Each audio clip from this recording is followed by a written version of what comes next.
A palavra do Senhor diz assim, Gênesis 25, 24. E cumprindo seus dias para dar à luz, eis gêmeos no seu ventre. E saiu o primeiro ruivo, e todo como vestido de pelo. Por isso chamaram o seu nome de Esaú. Verso 26. E depois saiu seu irmão, agarrada sua mão ao calcanhar de Esaú. Por isso se chamou o seu nome de Jacó. E era Isaque, o pai desses gêmeos, da idade de 70 anos quando os gerou. A Bíblia vai dizer no verso 27 que cresceram os meninos. E Esaú foi homem perito na caça, homem do campo. Mas Jacó era simples, habitando em tendas. E amava Isaque a Esaú, porque a caça era do seu gosto. Mas Rebeca amava a Jacó. E Jacó cozera um guisado. E veio Esaú do campo e estava ele cansado. E disse Esaú a Jacó: deixa-me, peço de comer desse guisado vermelho, porque estou cansado. Por isso chamou Edom. E disse Jacó: vinde-me hoje a tua primogenitura. E disse Esaú: eis que estou a ponto de morrer. Para que me servirá a primogenitura? Então disse Jacó: jura-me hoje. E jurou-lhe e vendeu a sua primogenitura a Jacó. E Jacó deu pão a Esaú e o guisado de lentilhas. E ele comeu e bebeu e levantou-se e saiu. Assim desprezou Esaú a sua primogenitura. Grandioso Deus e poderoso Pai, nesta noite, meu Pai, diante da igreja, como família, te pedimos, Senhor, que essa palavra seja revelada ao nosso coração pelo Teu Santo Espírito. Que tudo aquilo que é humano, que tudo aquilo que seja distraído, meu Pai, tudo aquilo que possa roubar a nossa atenção, ou as Tuas palavras, ó Deus, à nossa mente, ao nosso coração, sejam impedidos. Nós te pedimos como igreja que cerque esta igreja agora com os Teus anjos. Proíba, meu Pai, o inimigo de trazer qualquer coisa lá de fora, meu Pai, e nos tirar a Tua adoração neste momento. Te pedimos, ó Deus, que a Thaís saia, para que o Teu Espírito se manifesta, em nome de Jesus. Fale conosco, fique conosco, use o vaso, Senhor, em nome de Jesus. Amém e amém. Nós lemos aqui uma história bíblica muito conhecida, como eu disse no início. É a história do patriarca Isaque, filho de Abraão. Abraão, aquele que todos nós conhecemos, o pai de muitas nações.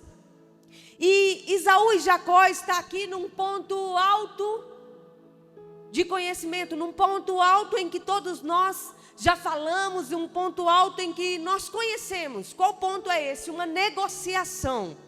Uma negociação em que está colocado na mesa a primogenitura, a bênção da primogenitura versus uma refeição, um prato de lentilhas. A bênção, aquilo que ele carregava versus aquilo que ele ia comer. Aquilo que era agradável, aquilo que ele estava querendo no momento, desejando. Nós estamos falando aqui de coisas muito importantes a serem observadas. Na geração em que estamos vivendo, muita coisa tem chegado a nós como um assédio, uma proposta de fazer aquilo que é eterno, de fazer aquilo que tem valor, se tornar uma coisa passageira, se tornar uma coisa em que perde-se o sentido, perde-se a justificativa de tanto valor, de tanto carregar. Estamos vivendo hoje em uma sociedade em que nos são oferecidas coisas valiosas, preciosas, coisas que carregamos como se fossem coisas banais, como se fossem coisas passageiras. Estamos vivendo propostas em que o inimigo nos faz perceber que aquilo que temos talvez não tem tanto valor assim. Que aquilo que estamos lutando por anos e anos talvez tenha perdido sentido. Talvez não nos vale de nada.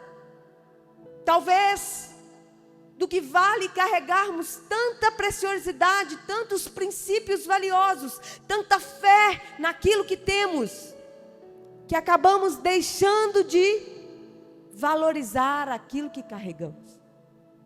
Mas nós também vemos em um tempo em que muitas pessoas estão dando valor à igreja como uma frente de resistência, que faz defesa a princípios que são inegociáveis. Muitos de nós saímos da nossa casa e recorremos ao altar para manter a força de um princípio que o Senhor colocou em nosso coração. A igreja foi levantada para isso, nós fomos levantados para isso. Para fazer com que aquilo que o inimigo tem banalizado e tem deixado correntes levar, sejam mantidos por nós, sejam defendidos por nós. O Senhor vai exigir de nós algo precioso sobre aqueles que são justos. A palavra vai dizer que a vereda do justo é como o clarear da aurora, que a cada manhã brilha mais e mais a ponto de chegar à perfeição. Ou seja, algo o Senhor exige de cada um de nós cristãos justos. O quê? Melhorar. Precisamos melhorar. Enquanto o mundo piora, nós melhoramos.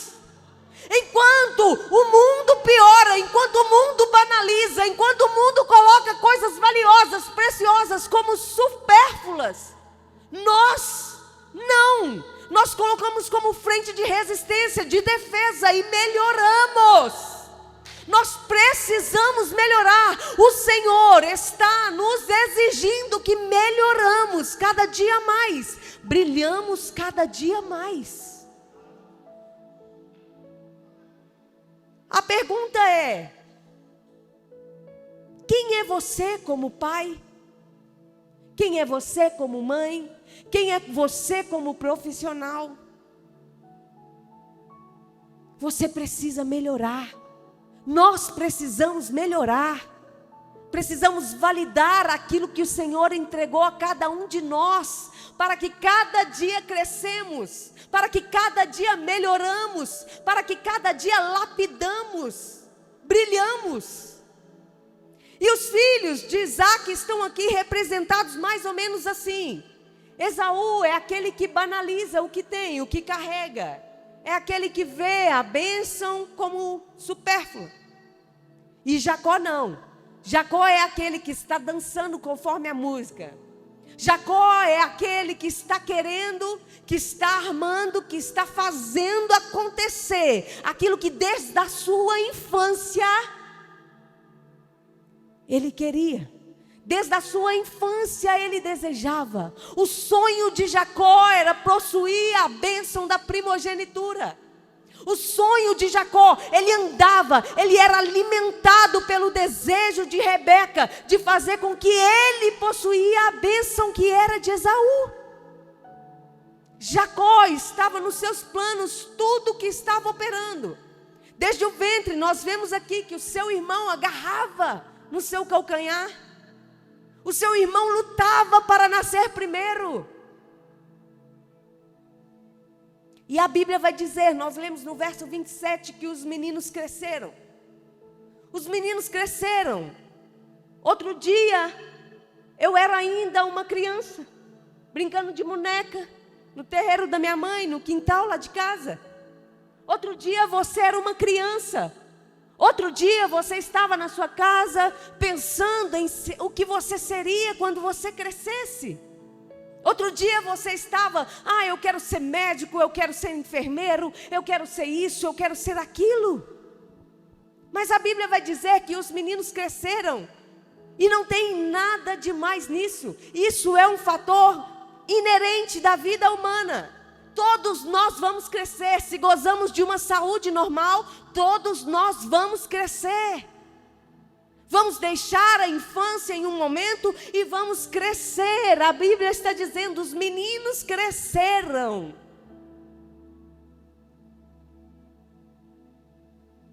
Se hoje eu visitar a casa de algum parente que eu não vou há muito tempo, chego lá, eles têm um filho de 5 anos. Eu volto para minha casa. Daqui a 5 anos eu vou lá de novo e visito eles. Essa criança vai estar menor ou vai estar maior? Vai estar maior. Porque é um fator normal. Agora não tem mais 5 anos, tem 10 anos. Então é normal que essa criança cresça. O que me chama a atenção não é que os meninos cresceram. O que me chama a atenção é depois da vírgula desse fato escrito. É o que eles se tornaram. É o que eles se tornaram, porque a Bíblia vai dizer, um foi para o campo e o outro foi para a tenda. Aqui nos mostra claramente que crescer é o natural, todos nós vamos crescer, mas o que nós vamos nos tornar quando estivermos grandes, isso sim é de minha responsabilidade e é de sua responsabilidade. Todos nós vamos crescer, mas o que nós nos tornamos, aí é escolha nossa. Aí são fatores que nós escolhemos. São fatores que não tem como falar assim, ó, cresci, tô aqui, virei isso. Não, foi escolha. Eu estou diante de uma igreja que não vai crescer ao léu, mas estou diante de uma igreja que vai escolher pelo caminho certo, pelo propósito, pela bênção que carrega. É de responsabilidade nossa melhorarmos. É de responsabilidade nossa brilhar cada dia mais. É de nossa responsabilidade sermos o tipo de pessoa a qual somos. Que tipo de pessoa temos nos tornado? Que tipo de pessoa as pessoas olham para nós e nos descreve? O que somos? O que entregamos? Isso é de responsabilidade minha. Isso é de responsabilidade nossa. Isso é de responsabilidade que recai sobre os filhos da luz.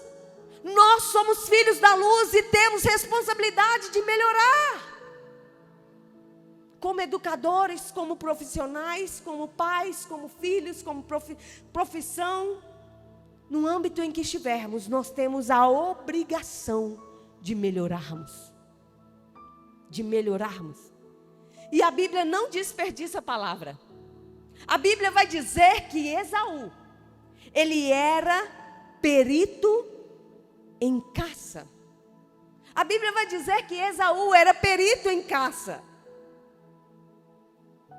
Esaú cheirava campo. A Bíblia vai dizer que quando Isaac via Esaú vindo, ele dizia: o cheiro do meu filho é como o cheiro do campo que o Senhor abençoou. Esaú tinha cheiro daquilo que ele fazia. Todo mundo olhava para Esaú e via que ele era um excelente caçador. Todo mundo, a hora que Esaú chegava, sabia que ele chegou, porque ele carregava com ele o cheiro do campo. E Jacó habitava em tendas. Jacó era como aquele que cozinhava. Jacó era como aquele que dominava os temperos. Cada um tinha um campo de autoridade. A Bíblia vai dizer que Esaú dominava o campo e Jacó dominava as tendas. E a negociação é mais ou menos assim: Esaú sai do campo e entra dentro da tenda. Ele sai do campo, do seu ambiente em que dominava, em que era perito, e ele vai entrar dentro da tenda para fazer uma negociação. E ele chega dentro da tenda e fala: meu irmão, eu quero um pouco dessa comida. Me dá um pouco desse guisado, está cheiroso. Eu estou com fome. Se eu não comer, eu vou morrer. Ele fala assim. E aí todos nós já conhecemos o desenrolar dessa história, lemos aqui. Mas o que eu quero evidenciar é que muita gente tem perdido batalhas Porque estão negociando no campo que não tem autoridade. Esaú tinha autoridade no campo. Jacó tinha autoridade dentro da tenda. Jacó, tem muita gente que, porque ele não era caçador, porque ele não era isso, ele era bobo, não. O campo de autoridade de Jacó era a tenda. Assim como o campo de autoridade de Esaú era o campo.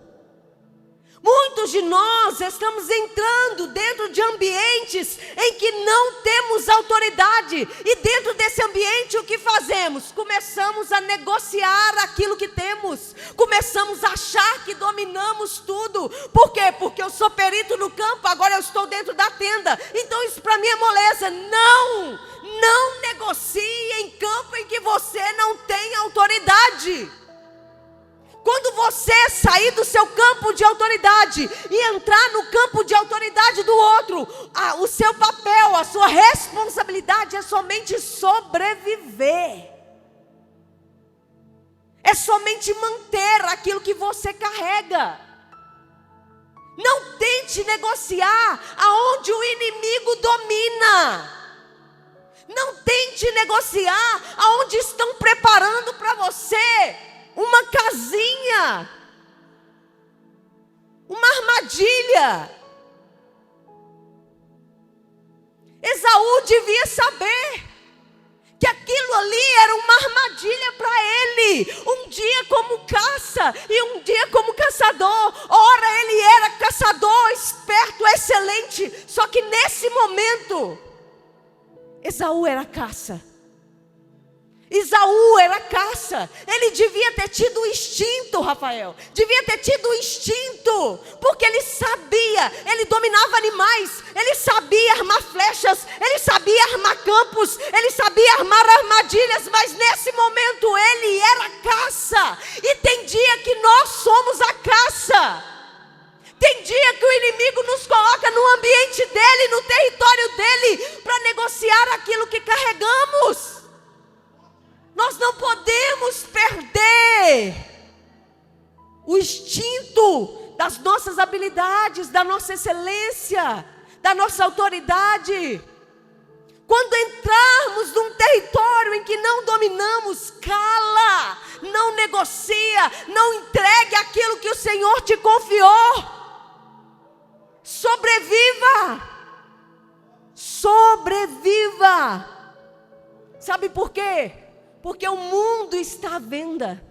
Tem gente vendendo pai, tem gente vendendo mãe, tem gente vendendo ministério, tem gente vendendo unção, tem gente vendendo tudo que o Senhor entregou. E coloca preço nessa unção para você ver se o inimigo não paga.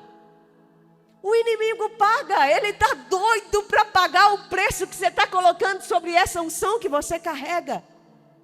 Sobre aquilo que é singular. Ele paga. Ele paga. Nós focamos muito em Esaú. Todos nós aqui já questionou, meu Deus, como Esaú foi doido. Como que Esaú entrega uma primogenitura por um prato de refeição? Todos nós aqui, já quando lemos essa passagem, se você ainda não leu, leia em casa. Todos nós aqui já nos perguntamos, meu Deus, como Esaú foi tolo. Eu não faria isso. Como que ele faz isso? Mas nós temos que também olhar para Jacó. Nós não devemos olhar somente para Esaú. Porque Esaú fez uma coisa absurda sim. Mas a cara de pau de Jacó, de fazer uma proposta descabida dessa, também foi muito petulante. Também foi muito audacioso. Porque como é que uma pessoa vira para outra e faz uma proposta absurda dessa? Trocar um prato de refeição pela bênção da primogenitura. Como é que Jacó vira para o seu irmão e fala com ele assim, tudo bem, você quer esse pratinho de comida que eu acabei de fazer? Está cheiroso, está temperado, você quer matar sua fome?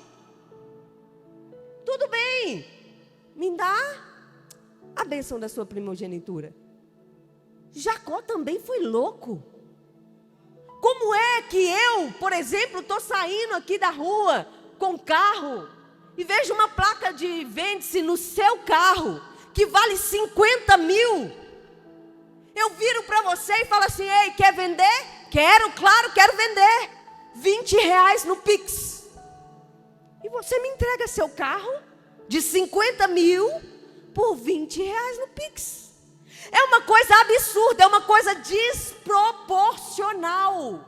É uma coisa que não tem como entrar na mente de ninguém, não tem cabimento, é uma coisa descabida. Como é que Jacó oferece para Esaú, a troco da bênção singular da primogenitura, uma refeição, um prato de lentilha? E a resposta para uma proposta descabida dessa é que, com certeza, Esaú já dava sinais que a bênção que ele carregava não tinha valor. Há propostas que chegam para nós, que a gente pensa, talvez, meu Deus, como é que essa pessoa teve coragem de achar que eu vou negociar com ela isto? O melhor cenário para cada um de nós é que propostas descabidas nem cheguem até nós. É que propostas descabidas a pessoa lembre de outro nome. Porque à medida que as propostas chegam a você, é no mesmo nível do seu testemunho. Você gera um testemunho daquilo que você valoriza. O inimigo, ele não vai chegar para você com propostas descabidas daquilo que você valoriza, daquilo que você mostra que tem valor para você. Se tem chegado propostas descabidas como essa para a sua família, no seu local de trabalho, na sua maternidade, na sua paternidade, é porque alguma coisa você está mostrando que tem espaço para aquela proposta chegar. Alguma coisa o inimigo está vendo que para você aquilo ali não tem tanto valor. Alguma hora o inimigo viu que você não valoriza tanto aquilo que carrega, aquilo que tem. Então, se tem chegado propostas descabidas para você, comece a olhar aonde é que eu estou dando a brecha para que o inimigo veja em mim uma proposta descabida dessa e ache que eu vou fazer essa troca. O melhor cenário é as propostas nem chegar. A Bíblia vai dizer que o povo estava no deserto. E quando eles estavam no deserto, eles falam assim: pastor Paulo, eu quero voltar para o Egito. Aí uma pessoa no meio daquele tanto de gente vai virar e vai dizer assim: então vamos constituir um líder. Ei, aquele povo já tinha líder, já tinha Moisés. Por que é que tinha que constituir outro líder para voltar para o Egito? Porque Moisés, se chegasse para ele uma proposta de voltar para o Egito, Moisés provavelmente ia colocar a mão na cabeça daquele povo e ia expulsar o demônio. Mas ele não ia aceitar, ele não ia concordar de liderar um povo que estaria retrocedendo ao Egito. As propostas chegam para nós na mesma proporção em que o nosso testemunho valida o que temos de valor. A proposta chegou para Esaú porque, com certeza, um prato é muito pouco. Com certeza ele mostrou para o seu irmão que aquilo que ele tinha não valia nada, que aquele que ele carregava não era importante para ele. E conforme eu disse no início, a Bíblia não desperdiça palavras. Ela disse: se tem qualquer palavra, qualquer vírgula na palavra do Senhor, é porque é evidente, é porque quer nos mostrar algo. E a Bíblia vai dizer que Esaú era perito em caça. Perito, sabe o que é perito? Perito é uma pessoa excelente.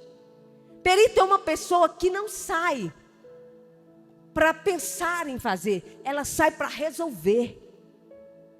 Perito é uma pessoa excelente, é uma pessoa que todos olham e falam, aquele ali é o melhor, aquele ali faz isso de excelência, aquele ali sai para caçar, ele tem cheiro de campo, aquele ali tem força nas mãos, aquele ali sabe dominar o instinto, aquele ali sabe dominar o bicho. Esaú era perito em caça. E ele chega num dia exaustivo, num dia cansado, Júnior, com fome.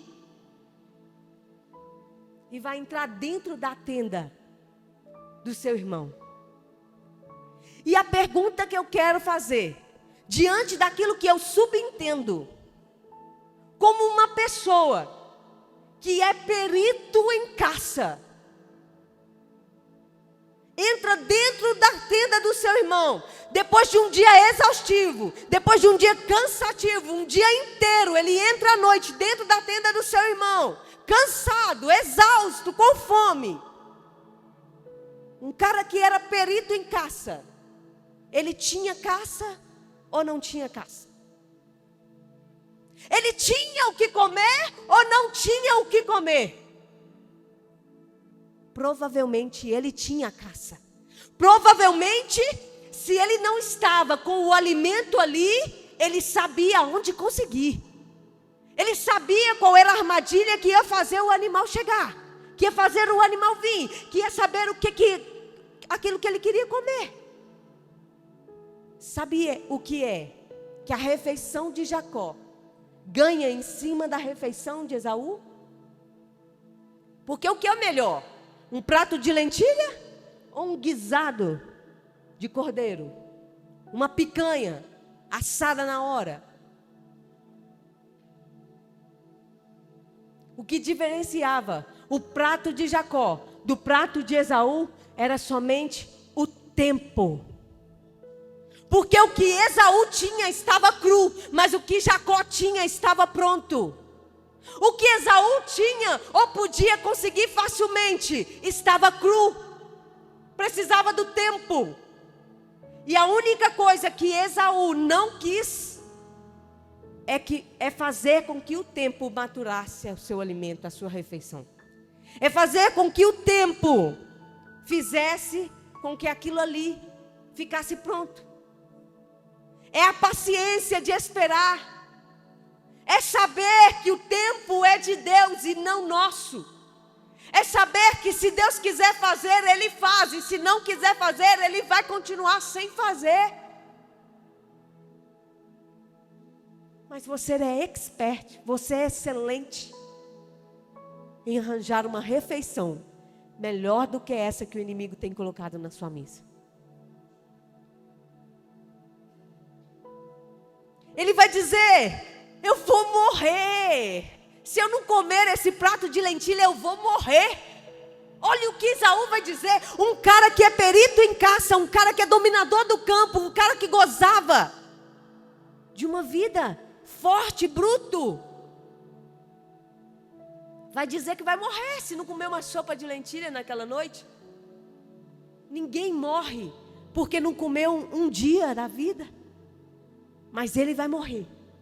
Ele vai morrer se não comer aquilo naquele tempo. Esaú não é velho aqui não. A Bíblia vai dizer que Isaac tinha 70 anos. Então os historiadores contam que na maioria das vezes ele tinha no máximo 30 anos. Como que um cara de 30 anos vira para o seu irmão e diz que se naquele dia ele não comer o que quer comer, ele vai morrer?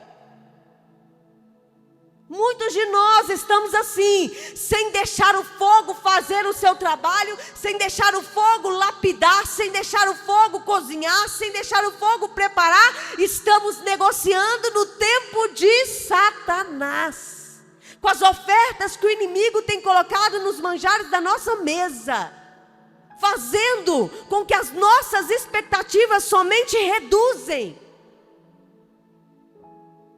Diminui cada vez mais. E as piores decisões da nossa vida, as piores decisões da nossa vida, são quando achamos que não temos mais expectativa de futuro. Quando achamos que não tem mais jeito, quando achamos que acabou, é aí que nós tomamos as piores decisões.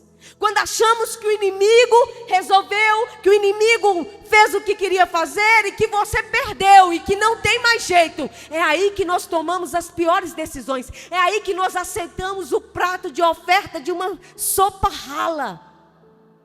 É aí que nós colocamos na nossa mesa o alimento que o inimigo queria nos alimentar. E é aí que nós nutrimos a nossa alma com o desejo de falhar. Ele não tinha paciência para deixar o fogo fazer o seu trabalho. E nós estamos destruindo relacionamentos, ministérios, lares, por pressa. Por pressa. Estamos negociando com o inimigo. Recebemos qualquer oferta que ele nos entrega. Porque estamos com pressa. Porque estamos querendo receber aquilo que nos é ofertado. Deixa eu te falar uma coisa. A Bíblia vai dizer que o guisado que o irmão preparou para o outro era um guisado vermelho. Todos nós pensamos na lentilha verdinha, aquele grão verdinho. Mas o guisado que Jacó prepara para Esaú é um guisado vermelho. É um prato vermelho. A Bíblia nós lemos isso no verso 30. Um guisado vermelho. Foi o que Jacó entregou a Esaú. Então somente, a Bíblia também vai dizer que Esaú era ruivo, coberto por pelos vermelhos. Começou a ligar as coisas?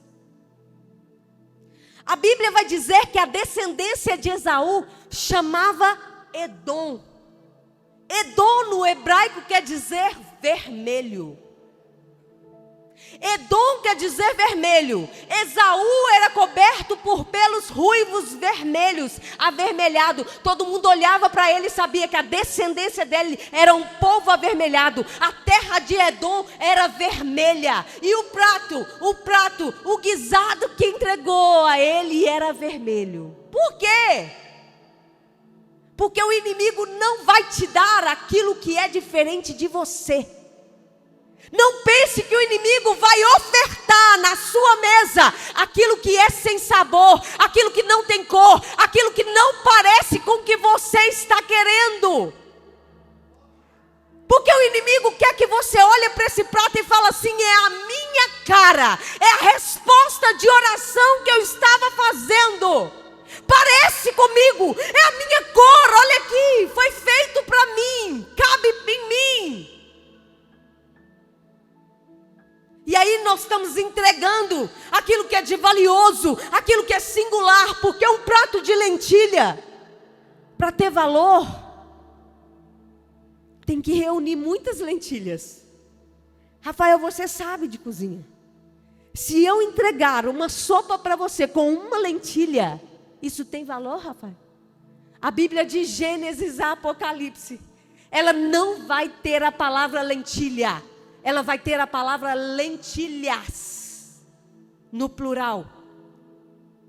Cuidado com aquilo que tem que reunir muita coisa, para ter um pouquinho de valor, em cima daquilo que é singular. A bênção da primogenitura era singular. Aquilo que Jacó estava ofertando era no plural, era uma sopa de lentilhas, eram muitas. Para ter um pingo de valor tinha que reunir muitos. Mas você está entregando. O que você está entregando? A bênção da primogenitura no singular é só seu. é de mais ninguém. Ninguém carrega a bênção da primogenitura igual eu. Ninguém carrega aquilo que o Senhor te confiou. Aquilo que Deus colocou nas suas mãos é seu e de mais ninguém. Não negocie aquilo que é singular. Não tem negociação com aquilo que é só aquilo que é só seu. Não tem negociação. Outra pessoa não pode fazer. A oração que muitos de nós já fizemos ou escutamos é assim, ó: Deus de Abraão, de Isaque e de Esaú. Todos nós ouvimos a oração: Deus de Abraão, de Isaque e de Jacó. Por quê? Porque a Bíblia não vai dizer, mas Jacó era excelente em negociar. Ou vocês esquecem que Jacó negociou com o anjo? Ou vocês esquecem que Jacó, aquele pacato, homem de tendas, era excelente em negociação? E aí, Esaú, que possuía a bênção do legado, aquilo que se propagava após ele, aquilo que estava sobre a geração dele, e ele entrega para o irmão. E agora é o irmão que vai ter a bênção que era singular dele. A bênção que somente ele tinha. A bênção que Deus sonhou, que Deus planejou. E parece que eu escuto Deus falando com Esaú naquele dia: Esaú, sai dessa tenda. Esaú, aí não é seu campo de autoridade. Esaú, não é isso que eu sonhei para você. Esaú, sai desta tenda, porque o seu lugar é o campo. A sua autoridade não é sobre um prato de lentilhas. Sabe o que Esaú vai fazer, pastor Patrick? Ele vai ter um declínio tão grande, porque ele estava num campo vasto. E agora o seu ambiente é no limite de uma tenda. E dentro do limite de uma tenda, ele fixa os olhos num prato. Ele só vai declinando, ele só vai caindo. Todas as vezes que você estiver em declínio, tome cuidado.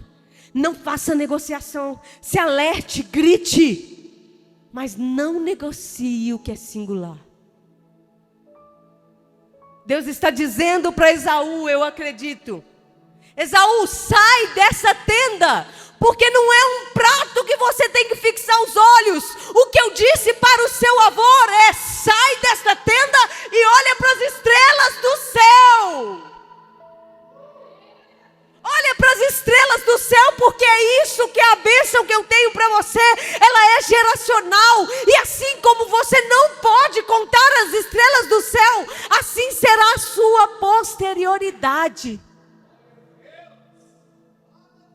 Ele é o mesmo ontem, Ele é o mesmo hoje e Ele é o mesmo eternamente. Aquilo que estava sobre Abraão, estava sobre Isaque e também estava sobre Esaú. Mas num dia em que Esaú entrou na tenda, num declínio da sua vida, achando que estava cansado, exausto, com fome e que ia morrer, ele fez a pior negociação da sua vida. Tem dias que você vai estar exausta, tem dia que você vai estar exausto, cansado. Nesse dia, entra para o seu quarto, fecha a porta, mas não negocia. Não queira alimentar no dia que você está cansado. Eu cansei desse ministério, eu cansei da minha família, eu cansei do meu lugar de trabalho. Nesse dia, você só sobrevive. Esse dia não é dia de negociar nada. Esse dia é lugar de você ficar calado. Esse dia é o dia de entrar para dentro do seu quarto e fechar a boca e só chorar naquele que continua sendo Deus da promessa, naquele que continua sendo Deus que sustenta a sua singularidade, o seu legado. O seu legado. Em dias que estamos em declínio, em dias que estamos tristes, não é dia de negociar. É dia de sair da tenda e lembrar que o Deus de promessas, assim como o Deus de promessas prometeu a Abraão que a sua posterioridade seria como as estrelas do céu, assim serão as promessas que estão sobre a sua vida. São grandes, são poderosas. No dia exaustivo, no dia em que você estiver cansado de tudo e de todos, você entra para o quarto e renova a sua força. Em quem? Naquele que tem promessas. Naquele que tem promessas. Ele é o Deus que estende a sua destra sobre você.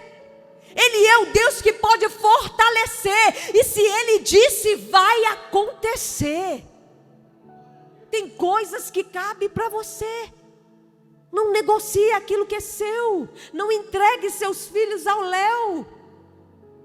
Não deixe a sua esposa, o seu marido, ter espaço em outros ambientes.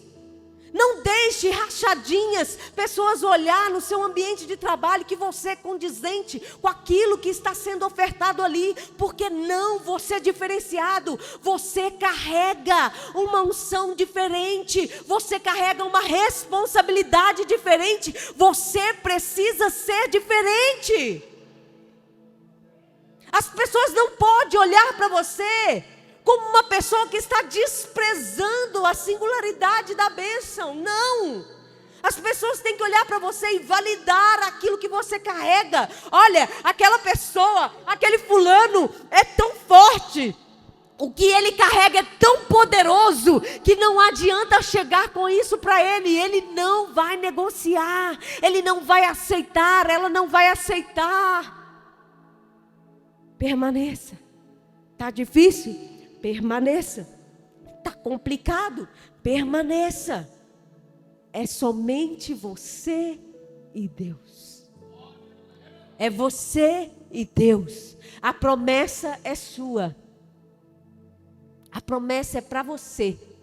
A bênção é para você.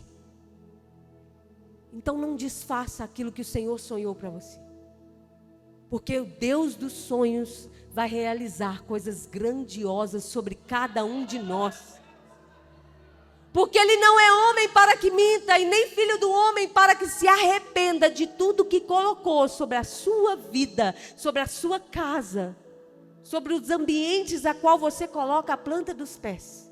Você é uma escolhida, é um escolhido dos céus. Amém? Fique de pé no seu lugar. Glória a Deus, aleluia.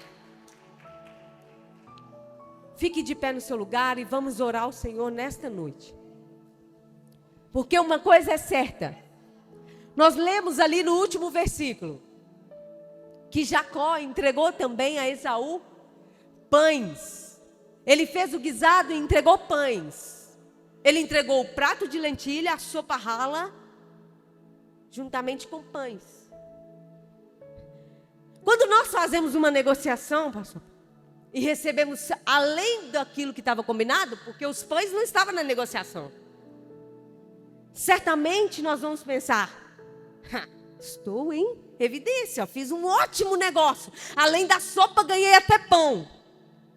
Só que o inimigo tem validado muitas das vezes e te entregado até coisas além do que você pediu, para te mostrar que você é um péssimo negociador, que você é um péssimo protetor do seu legado.